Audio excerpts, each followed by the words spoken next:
السلام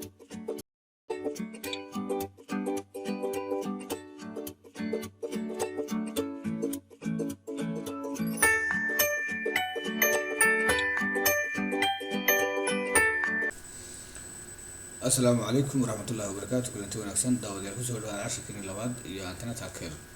casharkii horreeyay waxaan joogteynaa oo soo hadalnay waxyaabaha dhimashada hooyada oo keena ama 5 arrimood oo waaweyn oo keena dhimashada hooyada oo kala ah ilmo isku soo rid ama ilmo la soo rido oo aan amaan ahayn aanu sameeynin qof xirfad la ah. sidoo kale waxaan tilmaanay inay ka mid yihiin waxyaabaha keena dhimashada hooyada eclampsia ama dhiigga cadaadiskiisu kor u kaco si halis ah xilliga hooyada uurka ay leedahay. waxaan soo tilmaanay sidoo kale obstructive labor xilliga hooyada ay foolanayso haddii foosha ay noqoto mid istaagta oo sidaas ku go'o ama ku joogso processkeedii ama socodkeedii. waxaan soo tilmaanay oo kale BPH ama dhiig baxa dhalmada dabadeed. sidoo kale waxaan soo tilmaanay prepuceral sepsis waxa la yiraahdo ama caabuq ku dhaca hooyada xilliga dhalmada dabadeed ama xilliga umusha ay tahay oo aan ku sheegnay bloodstream infection. casharkeena labaadna wuxuu noqon doonaa insha Allah newborn death and complications dhimashada dhallaanka iyo sidoo kale dhibaatooyinka keena ama dhimashada dhallaanka dhibaatooyinka keena inagoo tilmaami doona marka xilliyada aynu dhimashadaasi badan tahay iyo waxyaabaha sabab u noqda. Neonatal death waxaan ugu yeedhinaa kale also known as newborn death dhimashada dhallaanka. isku mid labadaas marba mid kale isticmaalno is defined as a death waxaan ku qeexaynaa markaa in the first 4 weeks of life of a baby who has born alive. waxaan ku qeexaynaa dhimashada timaada first 4 weekska ama 4 toddobaad ee ugu horeeya nolosha ilmaha who was born alive kaasoo marka hore ku dhashay nolol baan markaan leenahay neonatal death. neonatal waxaa la yidhahdaa ama xilliga neonate-ku waa 28 maalmood ee ugu horeeya ilmaha noloshiisa ama 4 toddobaad ee ugu horeeya wixii ka yar ayaan odhanaynaa ama 3 toddobaad ee ugu horeeya. laakiin sida caadiga waxaa lagu tilmaamay in 28 week wixii ka hooseeya inay tahay dhimashada dhacda. Globally about 3 million newborn deaths occur in the first 4 weeks of life and there are also 3 million stillbirths. waxaa jira baynu odhanaynaa adduunka oo dhan 3 milyan oo caruura oo dhinta ama 3 milyan oo dhimasho caruura oo dhacda first 4 weeks of life afarta toddobaad ee ugu horreeya noloshooda and there are 3 million stillbirths iyagana and there are also 3 million stillbirths. sidoo kale waxaa jira iyaguna 3 milyan oo kale oo waqti ku dhasha. 3 milyan oo caruur waxaan tilmaanay inay adduunka oo dhan ugu dhintaan 4 toddobaad ee ugu horreeya noloshooda ay dhintaan halka sidoo kalena 3 milyan oo kalena ay ku dhintaan ku dhashaan waqti ama iyagoo aan nooleyn ay dhashaan. Stillbirth is defined as a delivery. waxaan stillbirth marka leenahay kala saarna labadaas ku tilmaamaynaa ama ku qeexaynaa inuu yahay delivery of died baby after 24 weeks of pregnancy. waa ilmo ku dhasha waqti inta wixii ka dambeeya 24 toddobaad ee uurka. ilmaha dhasha 24 toddobaad uurka dabadii ee waqti ku dhasha ayaa la yiraahdaa stillbirth. macnaheedu waxa weeyaan 24 toddobaad wixii ka horeeya ama wixii ka yari uguma yeedhino stillbirth laakiin abortion baan odhanaynaa ama dhicis baan odhanaynaa. waynaga xagga hoose tilmaamayna waxaan leenahay before 24 weeks the loss of fetus usually refers to miscarriage or abortion. 24 toddobaad wixii ka horeeya waa loss of the fetus baan odhanaynaa ama ilmo soo dhacay is usually referred as a miscarriage. waxaan odhanaynaa ku tilmaamaynaa kaas inuu yahay miscarriage inuu yahay dhicis inuu yahay. neonatal mortality rates ka hadaba neonatal mortality rate are the number of deaths in the first 4 weeks 28 days weeyaan of life. neonatal mortality rates waxa weeyaan xaddiga dhimashada ee dhallaanka ka yar 4 toddobaad ama bil ka yar ama 28 maalmood gudahood. si kale hadalna waxaan odhan karnaa 4 toddobaad ee ugu horreeya noloshooda carruurta dhimata ayaa la yiraahdaa neonatal mortality ama neonatal death. sida awgeed neonatal mortality rate is a number of deaths. waxaan odhanaynaa waa tirada dhallaanka ee dhimata in the first 4 weeks 28 days of life ama 28 maalmood ee ugu horey noloshooda.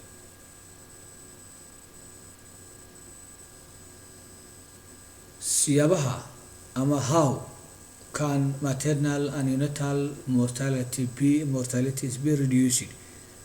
waxaan isweydiinaynaa waxyaabaha ama hababka ama sida aan idhaahdee loo yareyn kara dhimashada hooyada iyo dhallaanka labadaba.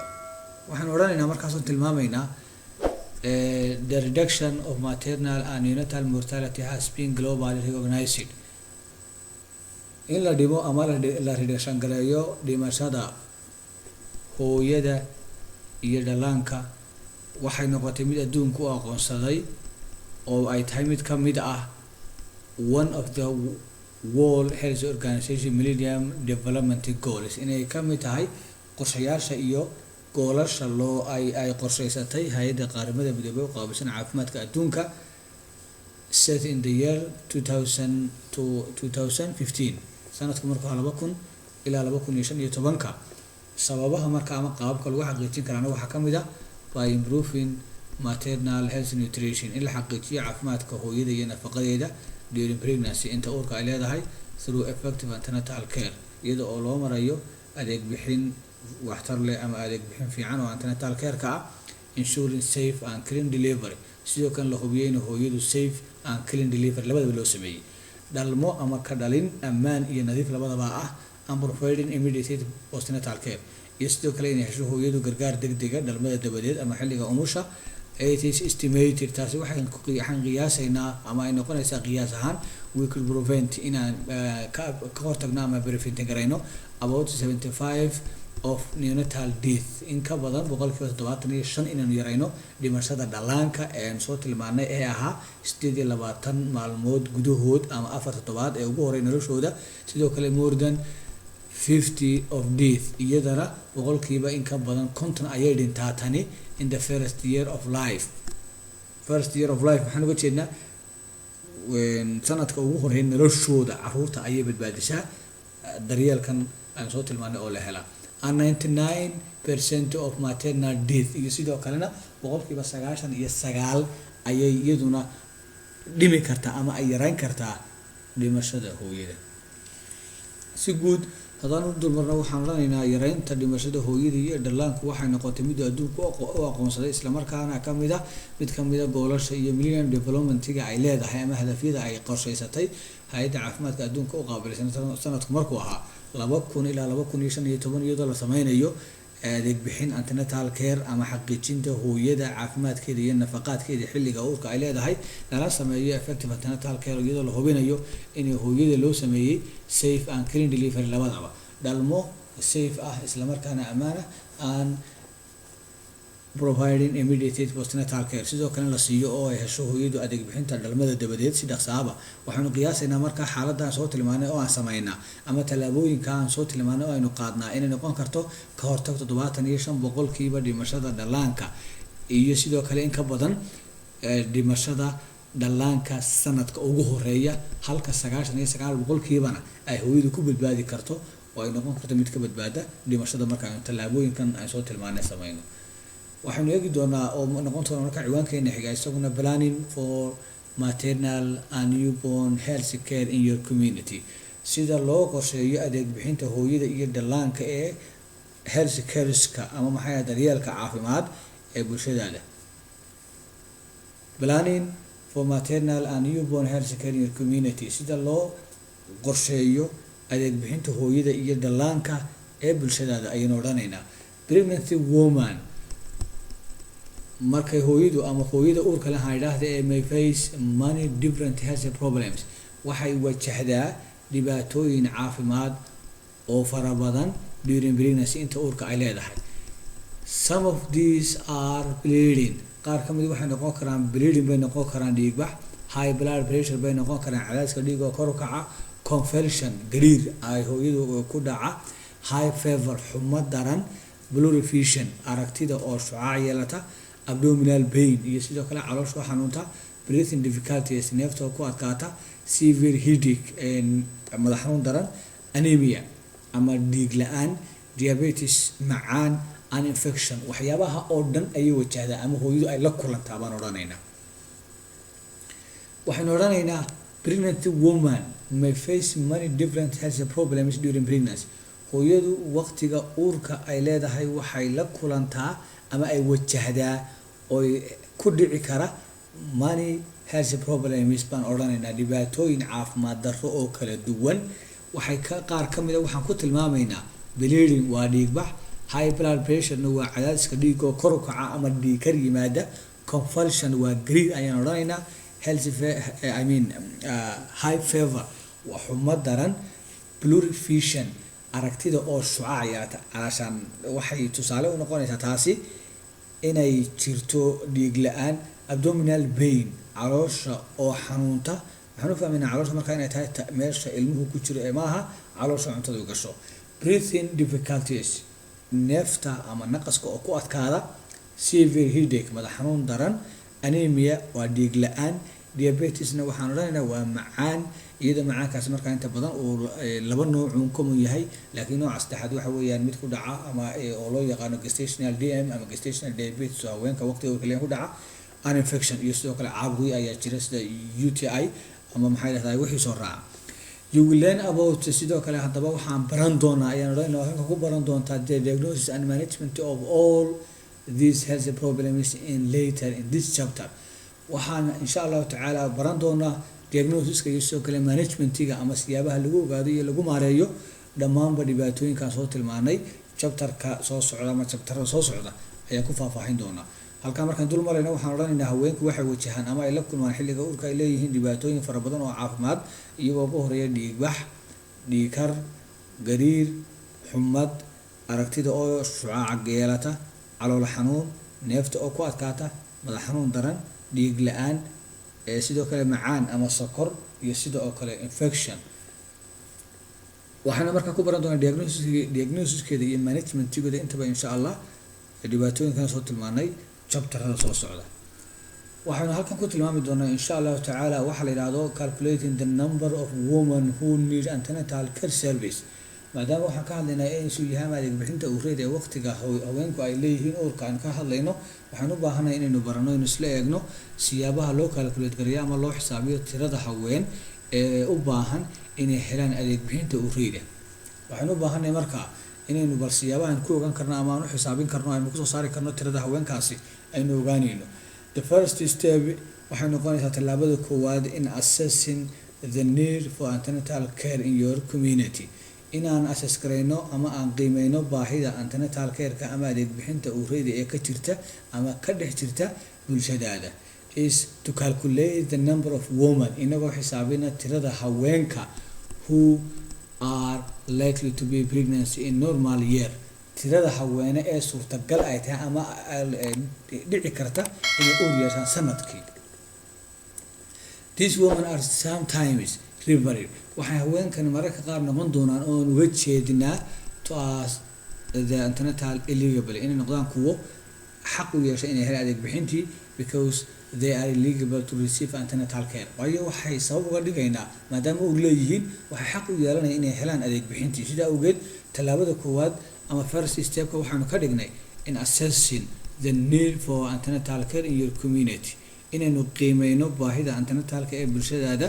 is to calculate the number of women inagoo ku xisaabinayna tirada haweenka who are likely to be pregnant in normal year kuwaasoo laga yaabo inay uur yeeshaan sanadka. normal year waxaan uga jeednaa maadaama uurku waxaan ujeedaa 9 bilood inta badan uu yahay sanad gudihii waxaa loo jeedaa tirada haweene uur qaadi karta. haweenkaasi waxay noqon karaan baylayna these women are sometimes referred qaar aynu la jeedno tusaale ahaan to as antenatal eligible noqdaan kuwa xaq u leh ama kuwii xaqa u lahaa inay helaan adeeg bixintaas sababtoo ah uur ayay leeyihiin. haddaba waxaanu eegi doonaa halkan insha allah oo ku jirta isna calculation ama xisaab yar calculating the antenatal eligibility in your community sida aynu xisaabin karno haweenka leh ama xaq u yeelanaya inay helaan adeeg bixintii antenatalka xilliga ay uurka leeyihiin. waxaanu odhanaynaa imagine that marka waxaan u baahanahay halkan intaynaan gudagelin inaynu bal qiyaas ka bixin karno bulsho meel degan inta ay leegtahay tirahan iyo sidoo kale tirada bulsho ee meel degan numberkooda markaan helo guud imise dumar urur yeelan kara weeyaan macnuhu. Imagine waxaynu qiyaasaynaa that the total number of people in one community is exactly 5,000. inaynu nidhaahno qiyaas tiro guud ama tirada guud ee dad ama hal bulsho oo meel degan inay tahay tiradooda xaqiiqda ah ama exactly numberkoodu inuu yahay 5,000 oo qof. waxaan qiyaasaynaa tiro dad ah ama tiro bulsho oo meel degan oo tiradoodu guud ama tiradooda saxda ah ay tahay 5,000 oo qof. Calculate how many pregnant women are likely to be eligible for antenatal care service in this community in 1 year. haddaba haddaynu tilmaanay tusaalahaan aynu nidhi bulsho meel degan baynu qiyaasaynaa oo tiradooda saxda ah ay tahay 5,000 oo qof. waxaanu xisaabaynaa markaa imise dumar ama how many pregnant women baa jiri kara, imise haweena ay suurtagal tahay inay xaq u yeeshaan adeeg bixinta uu raydo bulshadii meel deganeyd halkii sano. waa bulshadii ka kooban 5,000 qof, imise haweena baa kasoo bixi kara sanadkiiba oo uur leh. jawaabtu waa tan. The total number of pregnant ayaynu odhanaynaa tirada haweenka ee uurka leh is calculated as waxaan u xisaabinaa inay yihiin 4% of 5,000 population, inay 4% ama boqolkiiba 4 inay ka yihiin bulshadii ahayd ama populationkii ahaa 5,000. To calculate 4% of 5,000 you multiply 5,000 by 4 and divide the result by 100. waxaan samaynaynaa marka hore waan soo tilmaanay waxaan tiro bulsho oo meel degan baa ayaa wuxuu yahay numberkooda saxda ah 5,000 oo qof, imise dumar baa kasoo bixi kara oo uur yeelan kara. jawaabtii waxaan ka dhignay inay bulshadii meesha deganeyd ay numberkooda 5,000 oo qof ahaa 4% ay ka yihiin haweenka uur kale noqdeen.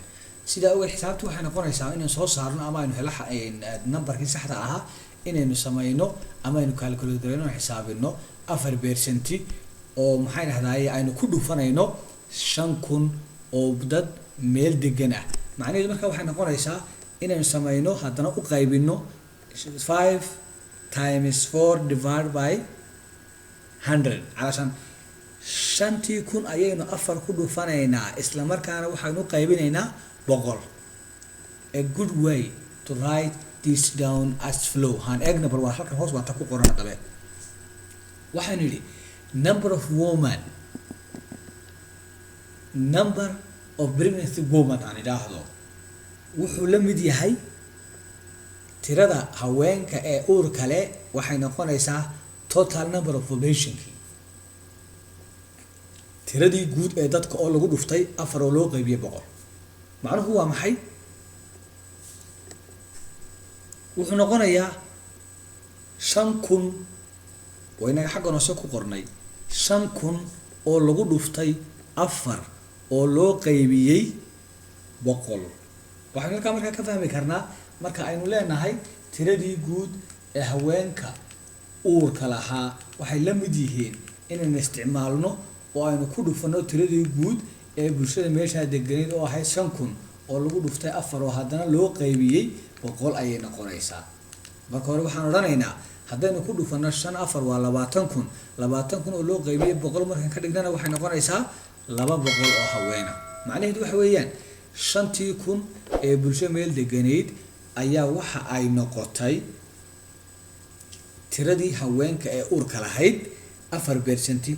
4% si aanu helana waxaanu sameynay inaynu 4 ku dhufano 5,000 isla markaana u qaybino 100 natiijadii oo noqonaysa 20,000. sidaa awgeed waxaan odhanaynaa number of pregnant women ama tirada haweenka ee uurka leh wuxuu la mid yahay number of populationka ama tiradii guud ee populationkaas oo lagu dhuftay 4 loona qaybiyay 100 oo la mid ah 5,000 oo lagu dhuftay 100 oo loo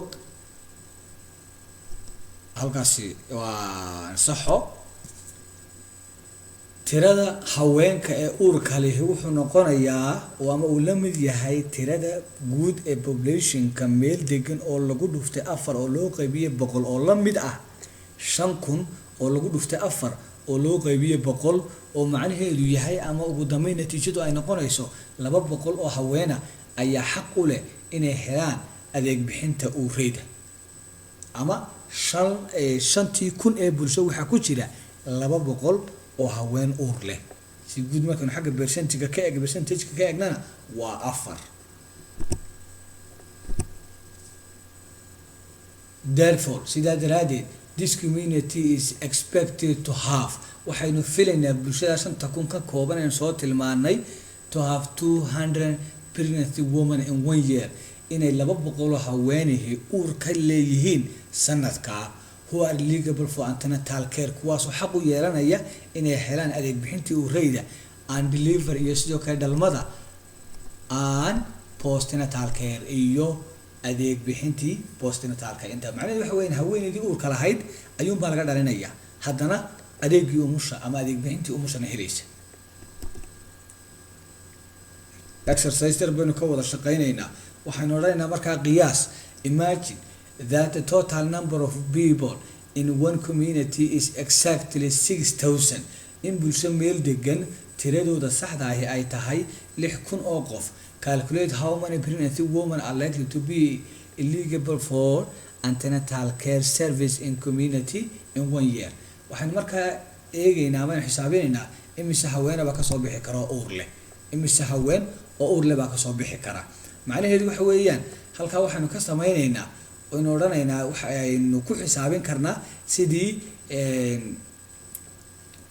xisaabtii hore oo kale waxaynu u baahanahay exercise kan inuu yahay idinka mid xaqiina ah qof kasta oo video-gan daawada ama casharkan la socdana waxaan u baahanahay oo aan kula talinayaa anoo jawaabta dhigi doona halka hoose ee linkiga insha Allah haddana waxaan u baahanahay qof kasta oo inaga mid inuu isku day sameeyo qaacidadu waa tii aan soo tilmaanay sida awgeed qof waliba jawaabta wuxuu ku qori karaa commentiga xagga hoose.